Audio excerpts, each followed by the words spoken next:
La seule lumière qu'on laisse, parce qu'on laisse les portiques de secours ouverts, et pourtant c'est dangereux. Pour les enfants, c'est dangereux également, pour juste avoir de la lumière.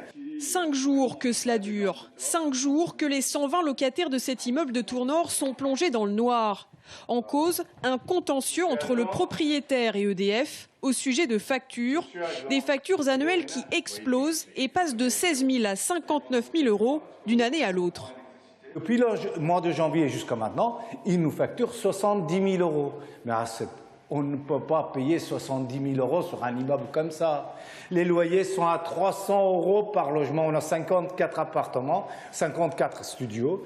Et à 300 euros, l'eau, le foncier, l'assurance, l'EDF, tout est compris. C'est pas des logements. En plus, c'est pas une usine où on peut on utiliser à notre gré toute l'électricité qu'on a besoin.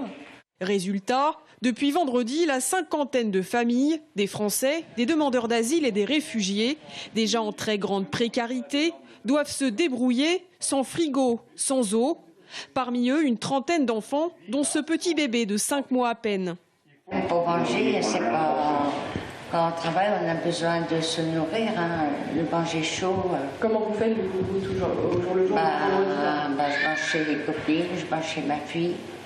Je suis avec la bougie pour l'instant, mais bon, ce qui m'embête fortement, franchement, c'est que tout ce que j'avais dans le frigo, franchement, c'est acheté.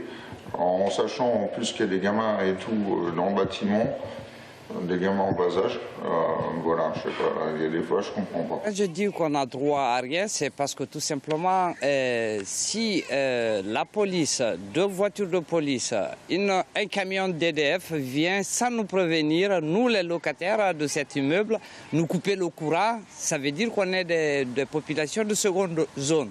Ça veut dire qu'on est des populations qui n'ont droit à absolument rien. Hier, une audience en référé au tribunal de Tours s'est tenue pour demander le rétablissement de l'électricité. Le dossier concernant le contentieux devrait être, lui, étudié en septembre prochain.